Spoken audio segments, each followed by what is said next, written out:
For today's video, we are going to be discussing the topic of healing from abuse. Now, I am generalizing in this video because this video is going out to so many different people in so many different countries, scenarios, financial situations, health situations, and so on and so forth. I do also want to say that healing from abuse, all forms of abuse, is possible. No matter where you are in your healing journey, whether you're in the middle, the very beginning, you feel like you're stuck, you just got out of it, whatever the case may be for you personally, it is possible. And there's so much evidence of this being true. If you are listening to this video and you feel that there isn't much hope, or you feel like it isn't possible for you, or whatever the case may be, maybe you really challenging that belief and really questioning yourself and questioning and looking at it instead of trying to ignore it or just brushing it off, or even making excuses why you cannot heal from what you've been through. While there is still breath in your body, and while your heart is still pumping energy, keeping you alive, yes, it is possible. To heal from abuse and to overcome it is not an easy path to walk. Unfortunately, there's so much more pressure on those of us whom are victims of abuse rather than on the abusers themselves. There's tons of victim blaming, gaslighting, enablers, the lack of justice from law enforcement, and so many other things that make it so hard for us who have been through chaos and all of this suffering.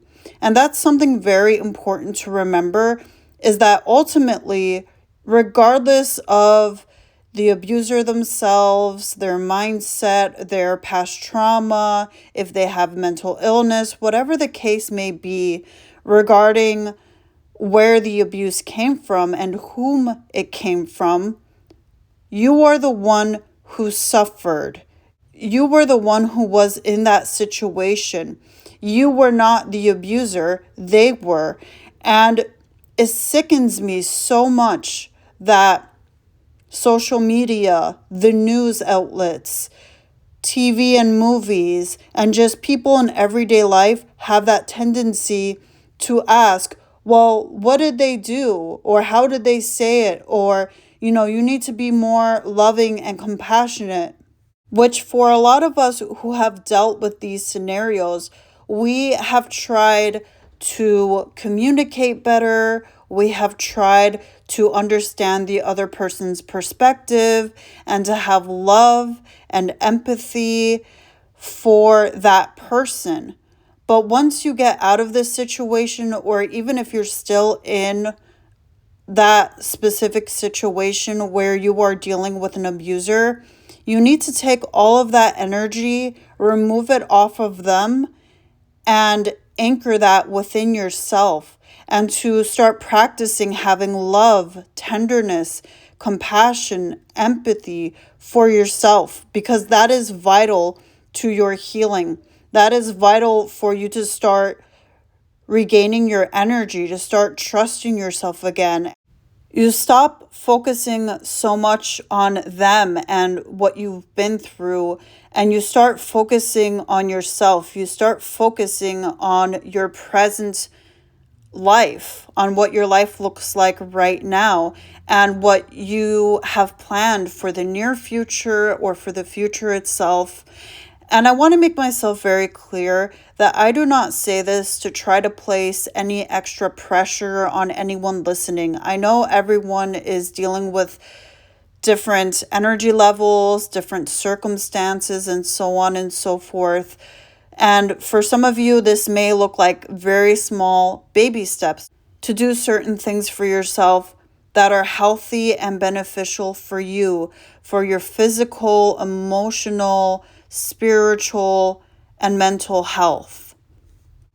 The path moving forward for those of us whom have already come to terms with the fact that we are ready to move on and we are ready to start rebuilding ourselves and to start to live a different life would be to focus on what having a healthy life means for you and going at your own pace.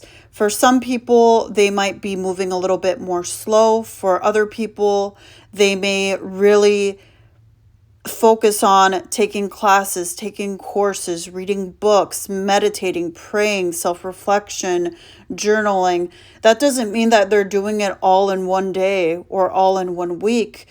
This might just be something that you do every Saturday or every Sunday. For other people, it is vital that they practice meditation or that they listen to affirmations every single day because it helps to ground and center themselves.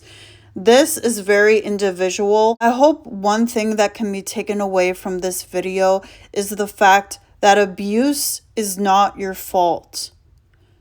The reality of abuse is that it is everywhere. And sometimes it's on a larger scale versus being on a smaller scale. However, if something is unhealthy for you, if something harms you, then ultimately that is abuse. I know some people get stuck in these certain mind games where they try to fool themselves or they try to see the more positive side of things, or even them having love for the abuser, they try to make excuses and they try to have all of these justifications of why that person's that way, why it's happening, etc. However, ultimately, abuse is abuse.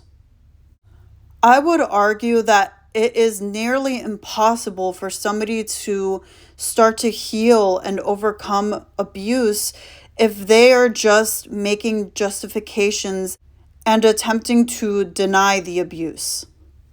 Doing inner work and practicing self-awareness and even mindfulness is very beneficial because it connects you with the reality of yourself and of this world. I would caution everyone listening today to please look into avoiding toxic positivity and to avoid spiritual bypassing, because often when you read certain books, you listen to certain podcasts, you watch different videos, and so on and so forth, there can just be so much of that. And sometimes it goes under the radar, where some people try to make the argument that you, for example, had a soul contract with someone.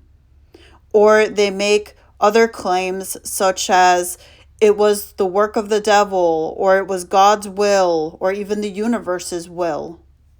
In these certain situations, it becomes dangerous and it can set you back because ultimately you end up gaslighting and lying to yourself instead of moving forward in life. And with that being said, I also want to remind everyone that what also sets us back is the fact that we live in the past, or we are at a point where we feel like we have to stay in a certain bubble or in a certain box. I hope that this video helped to inspire you today. Thank you all very much for tuning in, and I hope you all have a great rest of your day.